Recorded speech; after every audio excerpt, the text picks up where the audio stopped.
Uno de los asuntos de la parashá de esta semana, Parshas Ki Sisa, es que Moshe Rabbeinu rompe las lujes, rompe las tablas. Después de la entrega de la Torá, Moshe Rabbeinu pasa 40 días, 40 noches en Har Sinai, en el monte Sinai, baja, y el pueblo judío que están haciendo, el becerro de oro. Moshe Rabbeinu rompe las tablas entonces, frente a los ojos de todo el pueblo judío. Ahora bien, nuestros sabios cuentan que Dios mismo agradeció y alabó a Moshe Rabbeinu por haber roto las tablas. De hecho, le dijo, gracias por haberlas roto. La pregunta es, ¿cuál es la virtud? ¿Qué es lo especial y lo importante de que Moshe Rabbeinu rompió las tablas? ¿Por qué tuvo que hacerlo? Y más aún, ¿por qué Dios lo alabó por haber hecho esto? Aparentemente es algo que no tiene mucho sentido. Dios le entregó algo, escritos con el dedo de Dios, y Moshe lo único que hace es romperlo. Una de las explicaciones de por qué rompió Moshe Rabbeinu es porque estaba guardando el honor de la Toira. Todo el pueblo judío estaba transgrediendo una de las cosas más importantes, que era idolatría, no cometer idolatría. Y acá les voy a entregar la Toira a ellos, la rompió. Pero si realmente hubiese sido por el honor de la Toira, Moshe Rabbeinu podría haber guardado las tablas hasta que resuelve la cuestión con el pueblo judío y después se las entrega, guardando, cuidando el honor de la Toira. Entonces el concepto de romper las tablas no es honor a la Toira. Otra de las explicaciones es, muy en resumen, es como si dijésemos, el pueblo judío era la mujer, Dios era el hombre, y hay una ksuba, un contrato matrimonial en el medio. Ahora la mujer fue infiel, entonces ya no puede estar casada con este hombre. Entonces, ¿qué hizo Moshe Rabbeinu? Rompió las lujos y rompió las tablas, que eran una especie de contrato matrimonial entre la mujer y el hombre, de manera tal que la mujer no fue infiel, porque nunca estuvieron casados.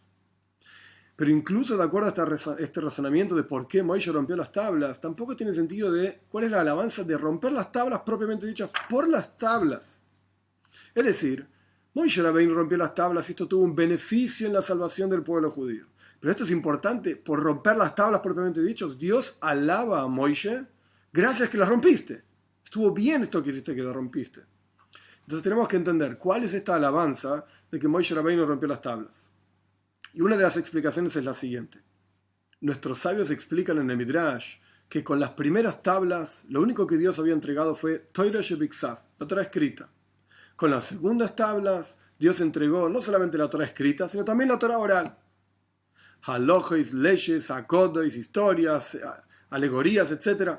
Todo un conjunto enorme de Torah que aumenta a partir de la entrega de las segundas tablas. Quiere decir que acá podemos entender la alabanza que Dios da a Moshe Rabbeinu por romper las tablas, porque ahora hay un aumento en la Torah. Pero la pregunta básicamente sigue siendo la misma. ¿Por qué, si Dios al fin y al cabo quería entregar Torah escrita y Torah oral, por qué hubo que esperar a que se rompan las primeras tablas? Y recién ahí Dios entregó la Torah oral. Aparentemente podría haberla entregado junto con las primeras tablas. Y la idea es la siguiente. El concepto de Toira, la Torah, ¿qué es? La sabiduría de Dios. Y así como Dios es infinito, de la misma manera su sabiduría es infinita. Cuando la persona estudia entonces la Toira, hay dos conceptos acá que están ocurriendo a la vez. Por un lado, uno está conectándose con el infinito. Para poder conectarse con el infinito, uno tiene que perder su propia existencia, su propio decir yo soy. En hebreo se dice metzius, su propio ego, para poder vincularse realmente con algo infinitamente superior a uno, Dios y su Toira, su sabiduría. Esto por un lado, pero por el otro lado, a la vez, en el estudio de Toira existe el concepto de entender. Uno tiene que comprender y captar cada uno de los conceptos, tal y cual el concepto es. No alcanza a decir, bueno, Dios dijo y yo lo hago nada más. En el estudio de Toira hay estas dos cuestiones. Y justamente este es el concepto de romper las lujes. Cuando Moshe Rabbeinu rompe las tablas frente a los ojos de todo el pueblo de Israel, como dice el versículo, rompí, dice Moshe, las tablas frente a ustedes, lo que genera Moshe Rabbeinu en el pueblo de Israel es bitul, anulación. Este concepto de decir, yo pierdo mi propio ego, mi propia existencia, para vincularme con algo que es infinitamente superior a mí, que es Dios y su sabiduría. Esto es lo que ocurrió cuando Moshe rompe las primeras tablas. Con las segundas tablas, entonces, ¿qué entrega Dios? Justamente este concepto de infinitud. Toira Shebal Peh, la Torah oral. Con las primeras tablas solamente había Torah escrita, algo limitado, fijo, letras específicas. Con las segundas tablas, Dios entrega algo infinito, que es Torah Shebal Peh, la Torah oral, que es algo que constantemente va desarrollándose, creciendo. Arujame Eretz Mido Rehama Mino Yom, es más amplia que la tierra, es más profunda que el mar, es infinita literalmente, y ahí se expresa realmente este vínculo infinito que tiene cada persona con Dios a través del estudio específicamente de Torah oral.